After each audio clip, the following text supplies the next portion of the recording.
I would really love to invite up to the stage Hazel Jane from the Can Do Collective, the current convener, the founder of Female Founders Squad, Zoe Evans. We're going to have Stephen Drost, Chief Strategy Officer from CodeBase, and Dr. Poonam Malik from University of Strathclyde, Head of Investment. There we are.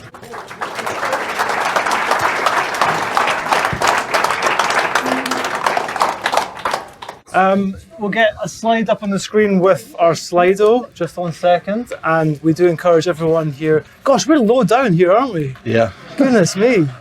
Gosh, maybe we should stand. How awkward would that be for 20 minutes? There we go. So we can submit a question to the audience via Slido. You can be anonymous if you want to be spicy. You can be yourself if you want us to come to you with a microphone. But yeah, please do get involved. So I want to welcome you all. Thank you so much for making time for this. Thank you. I want to play off those themes that Hazel and I so beautifully, awkwardly put out earlier in that tragic double team that we did. So I first of all want to start with you, Stephen. Maybe a silly question, but what's working for you tonight?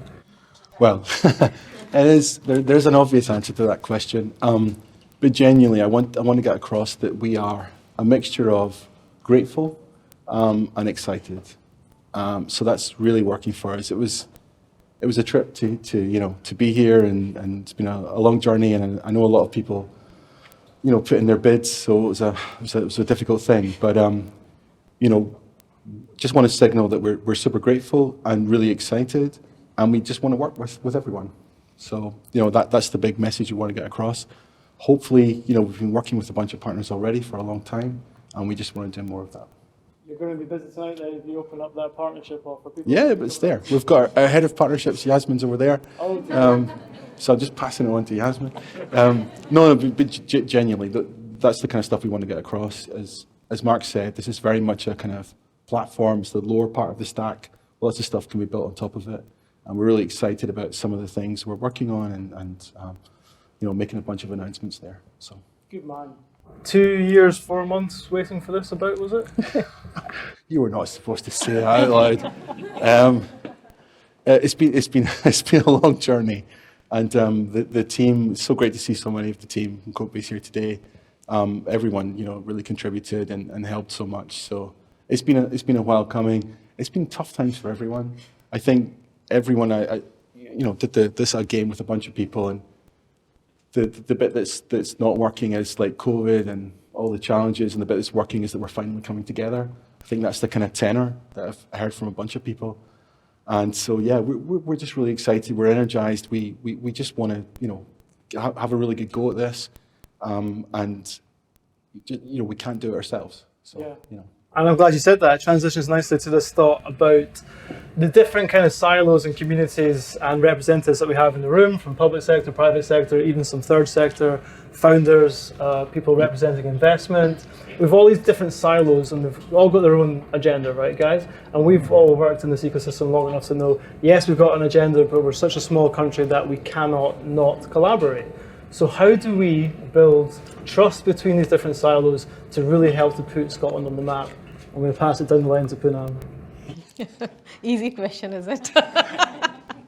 Yeah, it's a pleasure to be here. And I think I will first answer your first question. What's working for me is the excitement and the potential of what we can do with it.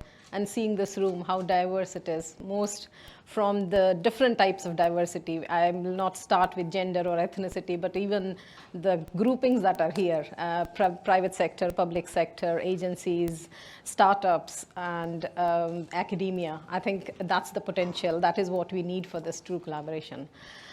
What was your question? How do we build trust between those different agents? Isn't it? Like, if people are coming from different backgrounds, then trust is the oil, and as we say, data is the oil. So that's the question. Without that, I don't think so we can break the silos. And for that, we need to start to be open with it and transparent to show other people what they are getting out of it rather than what I'm getting out of it. Because as long as it's me and mine, most people will think, what am I getting out of it? So it's the bigger purpose of any thing. So today we are talking about Scotland's unicorn, or we are talking about the global companies that we haven't been able to produce, whether they are the Googles or the Alphabet or the Facebook or the Amazon. We have Skyscanner, we have FanDuel, but we need to make either 35 from Sweden or 17 from Iceland. So that's Estonia, sorry. So that's the question. What we need, if we want that bigger vision, we need to show everybody else that's around us what's their vision and share that partnership, and then only we can work. Beautiful.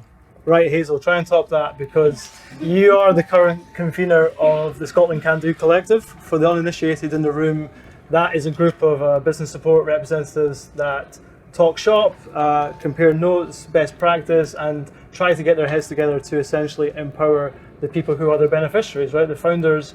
And throughout that group, which I'm part of, we've seen these different agendas, people coming together. How can we continue to build that trust, not just within those business support organizations, including private sector who can put the capital in, but also the people on the ground to get the message about these amazing initiatives through to them? It's a great question. It's a great, okay. That's fine. Yeah. It is on. Can we make sure that mic's on, please, Dave, at the back? Hello. Oh, hi. It's a great question. And the obvious answer whenever we talk about trust is that when we build trust, it comes through vulnerability. And one of the things that we talk about a lot at the Can Do Collective is, are we bringing together a group of people, or are we bringing together a group of organizations? And it seems like, okay, is this all the same thing or what? But actually, when we bring together people who are catalysts, who are agitators, then we can start to be genuinely vulnerable and genuinely learn from each other. If we just bring together organizations, then we get a lot of, everything's great and we're doing fine, and are you not succeeding? We're doing great over here.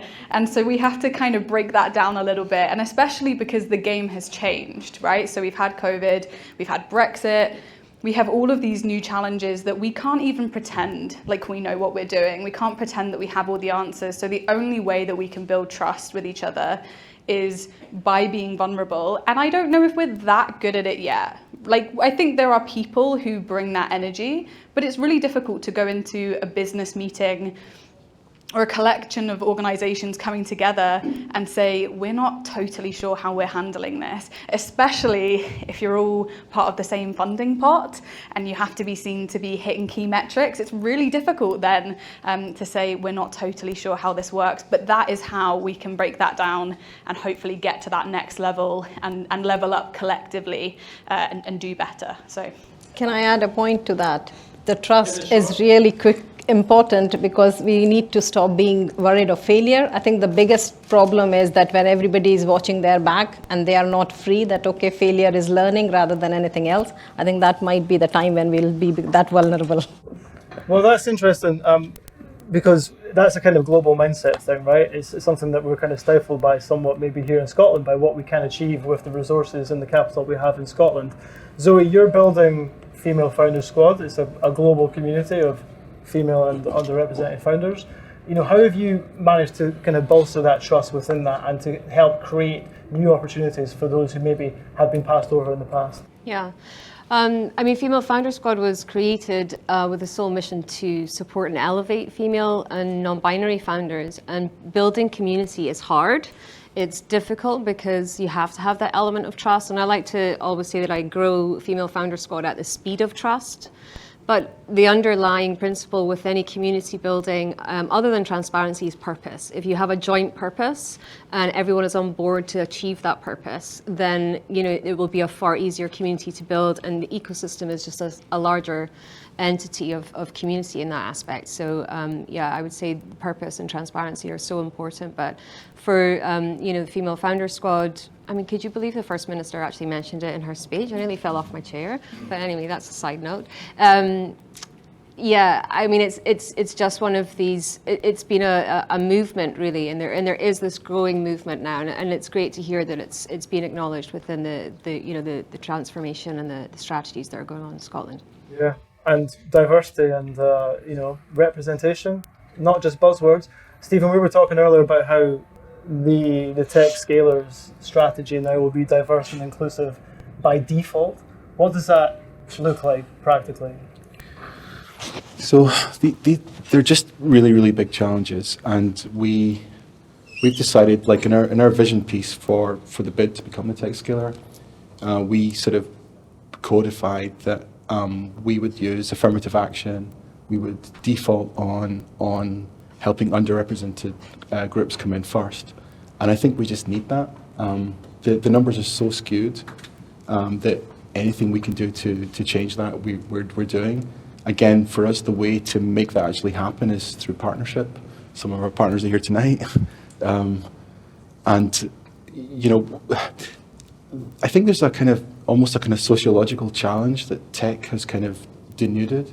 If you look at sort of big data, it's just made so many unfair, unjust things kind of apparent. And there's just an awful lot of momentum towards, okay, we've now seen that this stuff's broken, how do we fix it? And how do we fix it? There just needs to be some sort of policy interventions to make those things happen. And you know, we're very much just, you know, subscribed to underwriting those interventions to make that stuff happen. It'll be hard. It takes time. It's difficult, but because it's difficult, because it takes time, we can't just go, well, you know, let's just not worry about it. So, yeah, we're very much committed to that, both internally in our team, but also in the kind of companies we're trying to help. And frankly, I think, you know, one thing to remember is that, you know, there's all these kind of stats from the sort of libertarian side that say, you know, was it something like 45% or something of Fortune 100 companies were formed by first generation immigrants and all this kind of stuff. So I think one of the things we'd love to normalize in Scotland is that there's loads and loads of energy and momentum in people who come from different places and different backgrounds. And, you know, in many ways, it's the sort of backbone of Americana thinking. And I think we would all do well. We live in a country that doesn't have a massive birth rate, doesn't have a huge population. And it's an opportunity for us. It's a way to make this a better location and a way to attract talent. And I think, you know, we should totally underwrite that and get on board with that macro. It's the right thing to do, but it's also a good thing to do. What I like about tech scalers and a lot of the stuff from STIR is that it's taking public money and putting it into the people who are on the ground that can actually make an impact, rather than being too prescriptive and like a waterfall approach to getting things done. The partnerships, the egoless, the agnostic partnerships to say, look, CodeBase is great at this, this, and this. We've got gaps here, here, and here. You know, you're highlighting education, community building, and place as the three pinnacles in terms of the strategy. If we could talk a little bit about this idea of like going beyond what Scotland has in the community, having that global mindset. Had the privilege of taking 20 people out with the TEF money. A lot of them are here tonight. The biggest thing that they came back with, as well as the peer support, was their minds were blown. What people had told them here, whether it be Business Gateway or advisors or peers that they had, was okay. This is the level you can get to. Yeah, so this is super important. I'll try and keep this brief, but we've got this sort of watchword that we use, which is outward looking. So we try to be outward looking, again, by default, as a kind of table stakes moment. I think, on this libertarian wing, you've got a bunch of people who are, thinking about dismantling the concept of statehood, right? And let's build an online country and all this kind of stuff. And on the other side, you've got huge societal challenges and, lots of injustice and unfairness and countries that are based on money that was made during, colonization times and all this kind of stuff. So it's a complex, difficult world. And I think the tech optimist part would say, is there a way to create a country or an offline kind of world that can be fair and just and give opportunity to people to express themselves, to Mark used the word flourish earlier, so there's a kind of, I'm sorry, I always do this, I've got a background in philosophy. There's an Aristotelian concept of eudaimonia, which is about living your best life, which has become a big thing now, and human flourishing. And I think the tech optimist piece would try to create the kind of logos, the kind of structure to make that happen. And we're all about that. We're all about exposing people to the best playbooks, the best thoughts, and giving them as much participation in that as possible. And if we don't have that participation, then the whole thing's just a kind of weird vanity thing that's not going to bring about the changes we're all looking for in society. So that's the kind of tech optimist view on this, and we're trying to push that agenda. I love that. I'm going to raise you with some Stoic philosophy. Go for it. Memento mori means remember you will die, essentially. Yep. So don't leave till tomorrow what you could do today. That's definitely something which can be tapped into the entrepreneurial mindset, and just be shameless in terms of your goals and what you're going for. Is that something where a mindset we can see pushed out from this tech scale initiative? Well, memento mori, it becomes that with the Stoics, but here we go. It starts off as if the Caesars are doing their triumphs, it's to kind of ground them. It's like, you two are human, this could all end, all that kind of stuff. So, yeah, I think there's a bunch of place for the Stoic stuff, but I think the real challenge we have is how can we take those kind of hardcore, libertarian-inspired, capitalism-inspired, venture capital kind of playbooks, and how can we map them across to building a world we all want to live in? I don't think any of us want to live in, a gun-infested, high walls and barbed wire around the gardens type world. It's how can we take these things and build a world here in Scotland that makes us all happy and proud of. And I think that's the kind of bit that Europe, my favourite stat on this, the last Fortune 100 company that was created by a European country was over 40 years ago. So we live in a continent that's not really built big things. And I think we can have a go at building big things. And I'm just here to say, these big things needn't be horrible and evil and all that kind of stuff. So, it's not just about unicorns, absolutely. But it'd be great to have an ambition to build some cool stuff, and it would be greater still to have the ambition to build that cool stuff in a way that's good and right. And I think that's the vision I would subscribe to for a kind of forward-looking, progressive Europe. It's very grandiose, but I think that's what we're trying to do with tech. It's like a manifesto, Steve. No. Love it. So Zoe, international playbooks, borrowing from Silicon Valley, different countries, this is something that you guys are working on. If I can put you on a ridiculously difficult spot, if you were going to import one thing from anywhere else in the world and inject it right into the Scottish tech ecosystem, what would it be? Oh my God, really?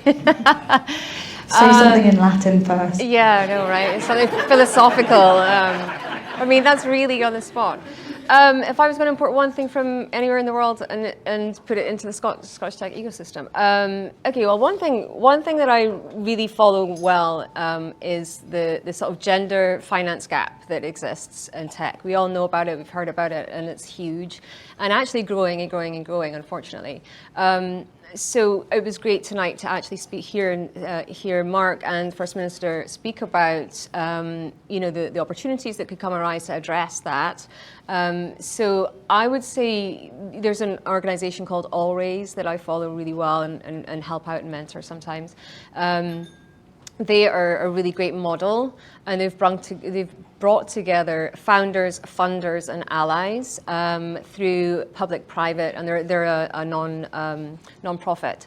So if I was to bring anything from anywhere, I think I would bring that model to here to see how can we implement that across Scotland to really benefit underrepresented founders. And I love that we're talking about underrepresented founders, not just female and non-binary founders, because there's a huge umbrella of minorities that come under that, underrepresented, and we have to be really conscious that it's not all just focused on one minority of women.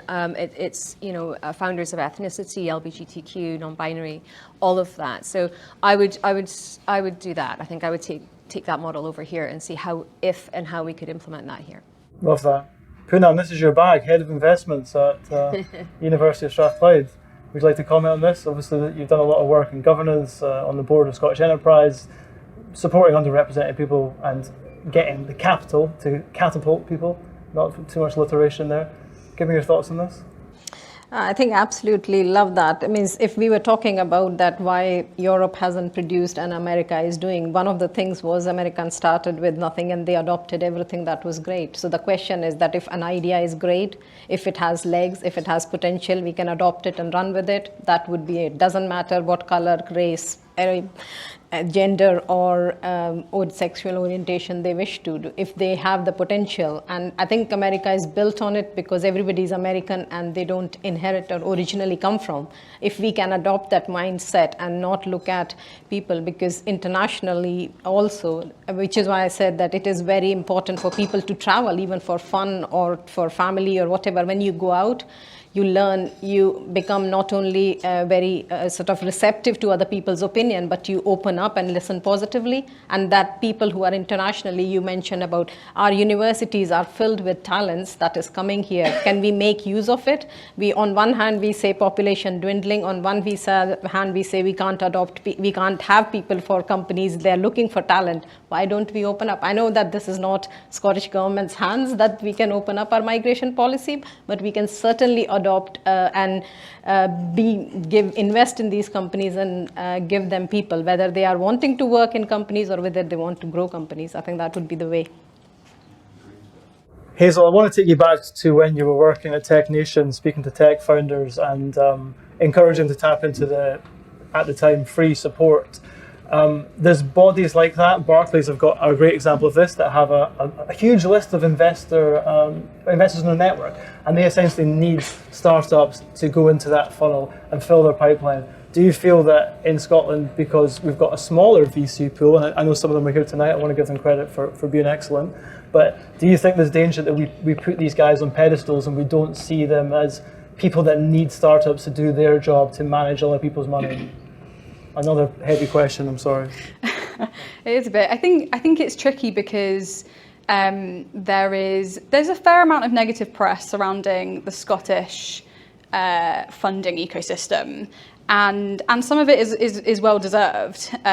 So it's a tricky kind of world to navigate when you consistently see founders moving slower than they otherwise could. If they had reached out for London capital or for European capital or for American capital or wherever else. So I don't know how to answer this, being very diplomatic. I think there are two intuitions there. I think on the one hand, if you're a VC, if you imagine you're a VC for a while, the first big challenge you have is to raise the fund. You raise the fund. The second challenge is you've got to invest that money you've raised. So VCs are highly, highly, highly incentivized to invest, right? It's there, and so very often, and I see my old ex-founder Brian Corcoran's here tonight. I think Brian would agree with me. Maybe we just weren't good enough to get investment. To be honest, we just didn't deserve it, and we lamented and did all the wailing and all the complaining and all that kind of stuff. We just weren't good enough. And we're two, white guys and all that kind of stuff. So that's already hard enough. But I think for me the big thing is, yes, it's hard to get investment, but very often companies just aren't ready.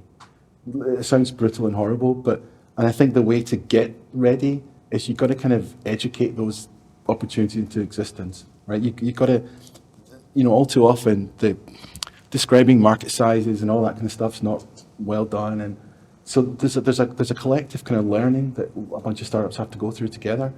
We try really hard to do that. And by the way, that's not just Scotland. So David will know this. We've been working with Eagle Labs for 6 years now, over 6 years. And just recently, I spoke to my 500th startup in the Eagle Labs network. And it's a Europe-wide phenomenon. It's not just Scotland. It's not just the UK. It's all over. So I think the thing for us is to really start with a kind of education piece to understand what the language is. It's almost like learning a foreign language, building a business. And then it's about your community and your mindset and your seat to be at moments and your growth and dreaming big and all that kind of stuff.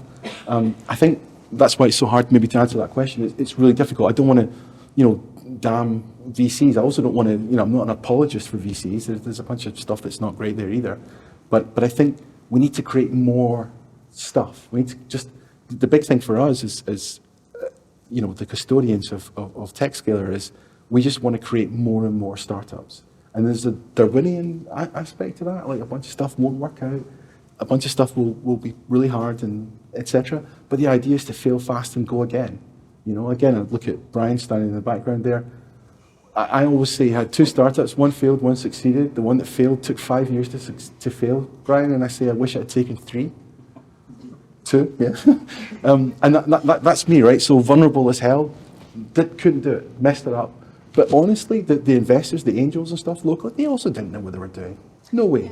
So we need to educate all those different sides, I think. I think I'll add one point to that is it's, as you say, rightly, no one ingredient will make a successful startup. It is the ecosystem, but it's also the scale of it. So in terms of if they are spin-outs, we need to incubate them longer. That's what happens in the universities in US. Before they even come out, they have worked for longer in that incubated ecosystem. But there's also a great amount of liquidity in the ecosystem that can flow towards it, but also the great number of advisors and mentors who've done that and be that. They are there at early stages who we see, each founding team will have 4 or 5 people in there, and they might not be even taking up a founding stock in there, but they will be advisors, they will be working with them on a cyclical basis. So VCs trust that system. They know it's not today, it's till tomorrow work. For us, it's basically, so there is that fluidity needs between the ecosystems, and that's what you were talking about, the disruptors, going from here to there to learn, but also people, sort of learned management who's there, who's going to take this to that scale. When the VCs don't see, they stay away, they stay on the fence, and that's the question. We need to have that. Sorry, Nick, I know you're about to say something. Can I just add very briefly that I feel slightly less interested in America as like, that's the place where you get these crazy valuations and where everyone's like, yeah, go for it, dude, like it'll be amazing, just you'll get all that money. I'm actually more interested in places like Sweden and like Germany or France, who have really interesting tech ecosystems and are producing fantastic companies without this kind of American like bubble that is popping, and we're watching it pop right now. So I think when it comes to investment, we talk a lot about like Silicon Valley versus Scotland, and like which one is best and how are we going to grow. And actually I think there's a lot more scope at the moment to be looking at Europe and fantastic companies and actually fantastic governments and fantastic ways of living that they have in Europe that all kind of come together. That would be my like hope, is that we can start to look outward, but not just to the big behemoths, because that's what we've always done. Totally with you. But it's just really hard. I'm actually German, and Germany, if you think of the offline world, cars and windows and doors and all that kind of stuff, Germany's pretty cool. If you think of your phone looking at apps, you probably couldn't mention one German app. There's no, like the software thing's not working, but I still kind of in my heart believe in some kind of vision of building something that doesn't have to be this libertarian kind of excessive thing. But yeah, that's the big challenge I think for us, is how do we innovate around financing, how do we innovate around learning, to make that kind of world that we all want to live in. But I'm super hopeful that if we get that right, I still want, I want billion-dollar valuations and I want unicorns and all that kind of stuff. Don't get me wrong, but I think there's a way of doing it, and I think it's actually potentially a big strength for Scotland that we can say, we can look at those different places. We don't have to be the faint echo of Silicon Valley all the time, but let's all work together to see what that could be. Leads me on nicely to the final topic. So get your spicy takes and questions in if you can, and we'll go with that. But on geography, on tribalism, I think it's kind of human nature to be like, where's my tribe, where's my people, and who are my enemies? Whether that's religion or football or politics or cities, right? And Glasgow and Edinburgh is a great example across the Central Belt, okay? Couldn't be any more different in how they look, like the weather, the tech ecosystem, the accent, the people. It's 45 minutes. Yeah. You go for 45 minutes to get a flat white in London. Yeah. Let's look. We were having this conversation, Alistair Gunn and Alan Cannon. We were talking about, let's see Central Belt as a central ecosystem, and is there an opportunity to be like the less tribalism and silos we have within our own ecosystem, the better chance there is to attract real attention, real money from other places. It's like, hey, Team Scotland as a whole is crushing it rather than these individual bits. So you're representing the North East today with Aberdeen. How do you feel about that? Do you feel, well, there's lots to go into, but how do you feel about that? The Central Belt, Aberdeen, Dundee, Inverness, everywhere the tech scalers are going to be, is there a chance for these hubs to be a connective tissue with consistency? Yeah, I mean, I think they're going to have to be, and I'm sure they will do. They will be that. But there's, you can't deny that Edinburgh has this amazing ecosystem already. Glasgow, even Dundee with its gaming industry. The rest of us, other major cities in Scotland, our ecosystems are not as well developed. And one of the great things that CodeBase have done already has created community and ecosystem throughout Edinburgh and Stirling and Aberdeen, and I'm sure it will continue to do so. And I think that will be that sort of shining beacon that will pull everything together. And I have no doubt that they will do that phenomenally well. Well, slightly biased, but. I think one of the things coming from the Northeast and speaking to founders where I'm from is that there's not as an equal share of the support and the resources, and I think there's one angel firm in Aberdeen. I don't know of any VCs that I can think of, but I think it's having this now, pulling this tech scaler, pulling this all together will be crucial for the growth of the ecosystems within these outlying cities. Lovely. I'll pass it down the line, Hazel. I mean, I've always felt that Glasgow's been quite overlooked. So when we talk about the Central Belt as being this really successful part, and actually, sorry, Stephen, there's not been a CodeBase in Glasgow. And Not yet. And I found that quite difficult because I saw the success of Edinburgh and I was so enthused by it. And then when I came through to Glasgow, it felt just like so much more of a struggle to be part of this ecosystem, to be part of cool things happening. And that feels like it's changing now. It definitely feels like it's changing. I still think even Dundee, it feels really far away. I don't feel like I'm connecting with those people regularly, certainly Aberdeen. And I hope that will change, and I hope that there will be. But I think it's difficult because, Brian's moved. But, at Turing Fest, we've been putting together events, and part of my role there has been really looking at, okay, who's in these cities, right? Who's in these towns? What are they up to? And it's really hard to find them. It's like there's such a lack of exposure, not just of the initiatives that we run as these kind of business support organizations, but the businesses themselves in these pockets are almost impossible to find, and therefore really difficult to support and difficult to champion and difficult to connect into the rest of the ecosystem. So it just feels like there's a missing piece there, and it's developing. And actually, I think that the government has been really supportive in building that, but there's still a missing piece of getting that all together, gluing it. Yeah, no. So on Glasgow, because we're in Glasgow. I'm a graduate from University of Glasgow. Stephen's from Glasgow.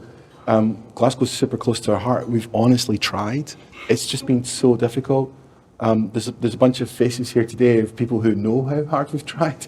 We've tried it with them, and that's why we're so excited about being able to do this now. Barclays. God, when did we start talking about this? 3 years ago? Yep. Yeah, 3 years ago or so. And so we had to find a place and all this kind of stuff. And it's great to see, Alistair's here tonight. Alistair Gunn from Strathclyde Uni. We're just really, really excited about being able to do this. The constellation's right. And we want to bring a bit of that. Look, the secret for me is Edinburgh's ecosystem really started off with Skyscanner. The early stages of CodeBase were Skyscanner chairs and tables and all laptops, and the legal team would come and give a free clinic for startups. This was all amazing stuff. And then we had the 1-2 punch was the two-part was Fangio suddenly came, so it was like, wow, this is easy. People can just build, and a lot of that momentum was captured by CodeBase, and then it kind of stopped, to be honest with you. And we're so excited that we can take that over to here. We've got strong partners with Barclays. We've been working for 6 years with Barclays. The universities, the council, there's a bunch of solutions now that just make us really happy that we can do that. And there's loads of Glaswegian startups. But you're right, it's just hard to find them because they can't be clustered yet. But hopefully that clustering will be a kind of one-stop shop for meeting investors, even hush, say it, SE. Like, so there's some really great Scottish enterprise rapprochement coming towards us, which we're really excited about. So we just want to keep that momentum going. We're super excited. We saw the Beacle building today, actually. Really excited about coming here. But you're right, we want to do more of it. And it's not just Glasgow, so there's, all throughout Scotland. But again, we're not doing this ourselves in no way, shape or form. But we just want to be that kind of platform. Think of it as a kind of operating system for entrepreneurship in Scotland. That's what we're kind of looking at. If you want to build the widgets on top of it and the meetings and all that kind of stuff, we're just there to help host that. Love that. Let's put a bow on this now. We're going to hand over to our Startup Guide's Head of Comms and PR, Anna Brow, for a little bit of Q&A. But can we just give a round of applause for this awesome panel, please?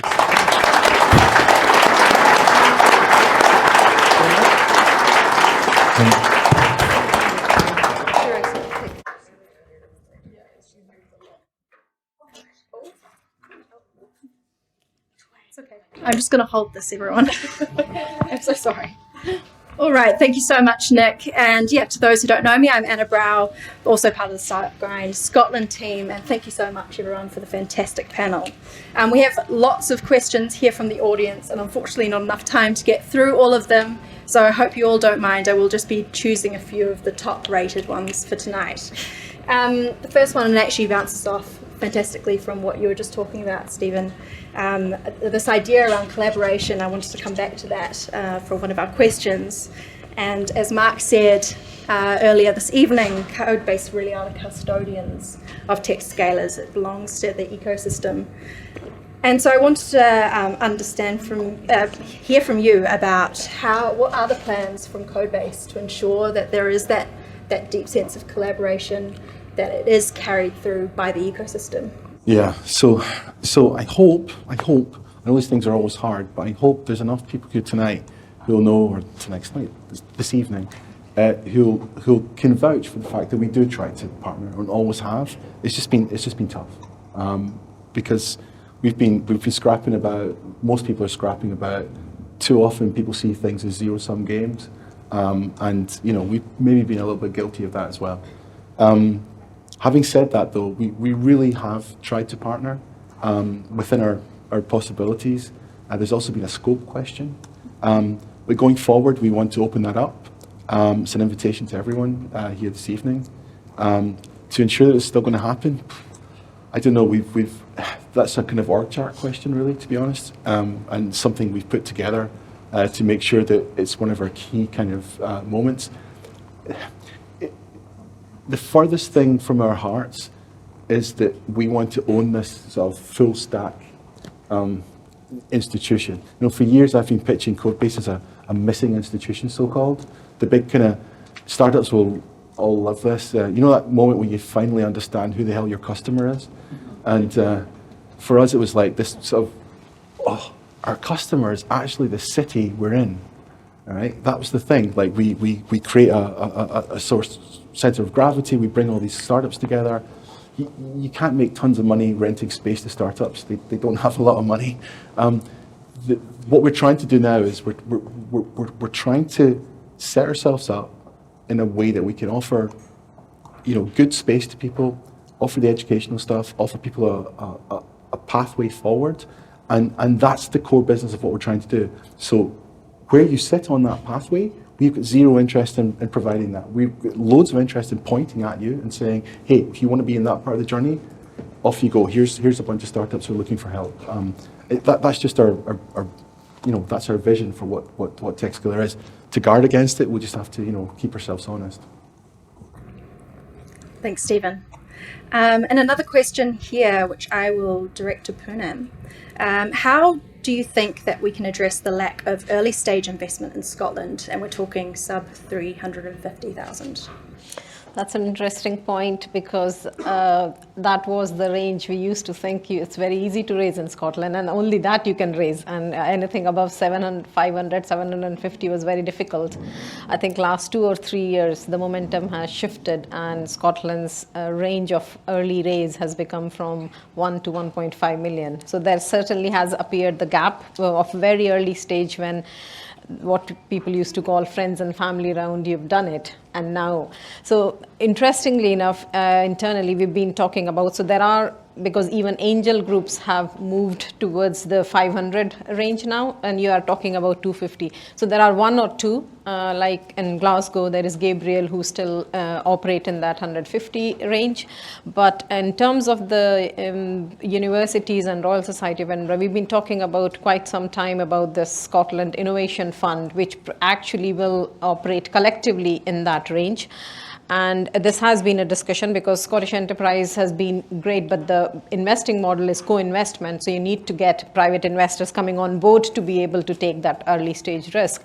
And if the appetite has moved because the costs have gone up, rounds have become bigger, it has become very challenging for some first-time starter if they don't, and especially international ones, because this is the challenge for all the international entrepreneurs. You don't have friends and family here who are ready to invest in you. How are you going to get? Somebody will have to take a risk.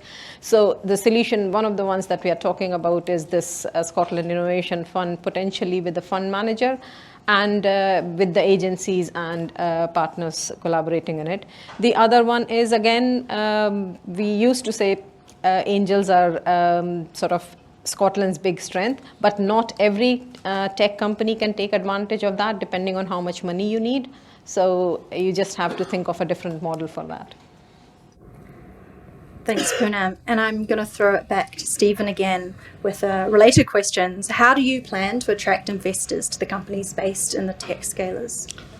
Okay, so one answer to that question is just a structural one. So if you're a VC from a large city or like a mega Loftless in Europe, in Paris or London or something, your big thing is opportunity cost. So every hour you're not in London, you could have seen cool stuff in those kind of places. So the first thing is that if we cluster all those companies together, you become a kind of one-stop shop. And frankly, we've been doing that for years in Edinburgh already. And the idea is to take that structural piece to the whole country, to say, if you want to come and meet startups, this is how you can plug in and see them. So that's one way of attracting investors, and it's the best way, frankly, because it reduces friction and it just makes sense. But the second way is really, and I hope I'm not overstating this, and it's really just the education programs that we just create consistently higher quality startups that just attract more investment. Again, I failed at this, right? So I didn't do this well. Investors are looking for stuff to invest in.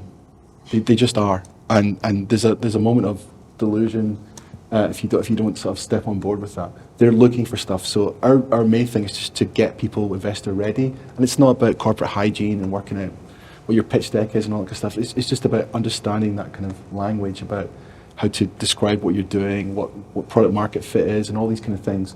We're just trying to normalize that as just a simple, normal part of entrepreneurial conversation in the country. And I don't think we're there yet. Loads of people can do it, and by and large, those are the people that raise money.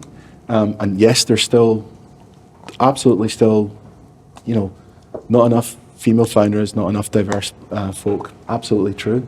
But again, that's why it's so incumbent upon us to expose everyone, all shapes, all sizes, to that kind of thinking. But those two things, the structure for clustering and the educational piece, those would be my two answers. I think I'll just add to that point of being ready or not. So for the companies that are associated and come through the structures, for example, if they are spin-outs or part of the university structures, then there is a process for that. I think the challenge comes when the startups emerge from the community and the society. So there is a traditional path they go into, but sometimes if lack of that support, if they haven't managed to fit into one of these jigsaw puzzle, that's when they struggle for long and say, how do we raise it? And as long as you fit into one of the structured program, like we have for the Scottish Edge pathway of that, once you go into there and you win it, you get publicity, investors start to take notice. So that PR is needed. Converge is there there for university spin out. Once they win it, they get nominated. But what happens to the ones that haven't reached there? So in that case, what is their offering? And if 2 or 3 back up behind, in the University of Strathclyde, we have our own entrepreneurs fund where we do support simply the founders who actually manage to attract some investment privately, and the university puts money on the table to support exactly that entrepreneurial activity. So more like that, and every city will have it. It's just the question of thinking, how are we aligning that ecosystem? I think sorry, just to jump in really quickly, I think another thing that's really important is there's a huge difference between deep tech startups, which are mostly university spin-outs, and product startups, which are all the rest. And I think most people are product startups. So the well-trodden paths that exist for deep tech are irrelevant at best, to be honest, for product startups. So we need to create a new kind of space for those. And I think, beyond this, the 2 answers I gave, those are existing things we can do. We also need new things. We need, SNIB needs to look at how they distribute money. Should they build a fund for early stage companies? Where do we look at that? But I hope that'll be one of the things that will come out of iteration as we build. Thank you both. And we have time for one last question, and it's one for all of the panelists, so I want it to be like really quick fire. To all panelists, it is clearly an exciting time to be part of the Scottish ecosystem. So what are you most excited about working on within the community? I'm going to throw it over to you, Zoe. I'm really excited that there is now a real acknowledgement of the female entrepreneur journey and the challenges that brings, and also underrepresented founders. That is a huge bonus. Speaking to some of the founders this week, knowing that I was coming here, and I was asking them, what do you need and what do you see? And it's exciting for them to understand that now the government is on board with people like CodeBase to back them up and not only help with funding towards that. So that's really exciting, and I think the fact that there will be a point of contact, an initial point of contact for all new startups is great, because that's needed. But just to pick up really quickly that with what Poonam and Stephen were saying there, acknowledging that founders have different journeys is really, really crucial, and designing programs around that. This education piece is so crucial because it's not a one-size-fits-all, and that's going to be exciting to watch. For obvious reasons, I'm excited to not be working on anything very soon. But really, and I hope I'm not about to offend anyone in this room, but I am so excited by this building, and I know that we've said it like 1,000 times, so sexy, it's great, and it really, because what we had prior to this is where I'm going to offend someone, is we had Tontine, right, which was like this old council building with, like, on a really dirty street, and no one ever, like, I'd never wanted to bring anyone for meetings in there, and it was, and actually that said something about Glasgow, right? Who am I? Is it you? I'm so sorry. No, okay. Oh my God, I'm getting sweaty. No, but really, it made it feel like when you came from Edinburgh, you were in this like shiny, beautiful, amazing place, and then when you came to Glasgow, you were in this like weird building that you felt like you were going to die in. And now Mark Logan's like, ah! But now we have this amazing building, okay, right? And that says something, right? It says something about Glasgow as a place. It says that we're here. It says that we're investing in this city. It's beautiful out front. This is a beautiful space. Like, that is so exciting. That is a tangible step towards being something really special and really interesting. So that's what I'm really excited about. And I hope to see this space used really regularly. I hope that lots goes on here, and that at some point I can be part of it later down the line. Thanks. I think I'm excited about that we are talking about entrepreneurship. We are talking about entrepreneurship can create jobs, and it is a normal path of career, because a lot of students, nobody's taught that if you can't, people always taught go and find a job. Go and create jobs is very rarely talked about. So we are talking about it, and maybe we are 10 years behind the curve, as you're talking about, or behind in this funnel, but eventually we will be there. And I'm also excited about, we're talking about diverse, underrepresented international founders who could contribute to the economy, but I'm also excited about that potentially through this collaboration, we may be able to utilize all the untapped resources and potential of global Scots we are available throughout the world, because they are looking for supporting it, we just have to reach out, because then that's when we will be able to solve our issue of management and leadership, which is not available. But they've done it. They are elsewhere. Just make the bridge. Yeah, I'm just excited about a positive articulation of some kind of progressive vision. That's a lot of nouns there. Progressive articulation. I'm just looking forward to be able to get to work and just do all this stuff. We're just so excited. Really, I just want to get across. We're super grateful and we're really excited. And the whole team is. We've been working on this for such a long time. We've got so many ideas, so many things we've already done, we can just do more of. And we're just really excited about that. We can point people towards Reforge now. Reforge is awesome.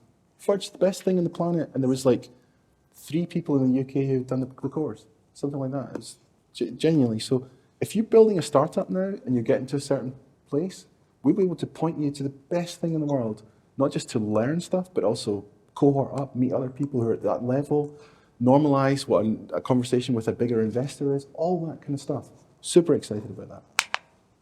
Fantastic. Thank you, everyone. I mean, clearly there is a lot to be excited for, as we've all heard tonight.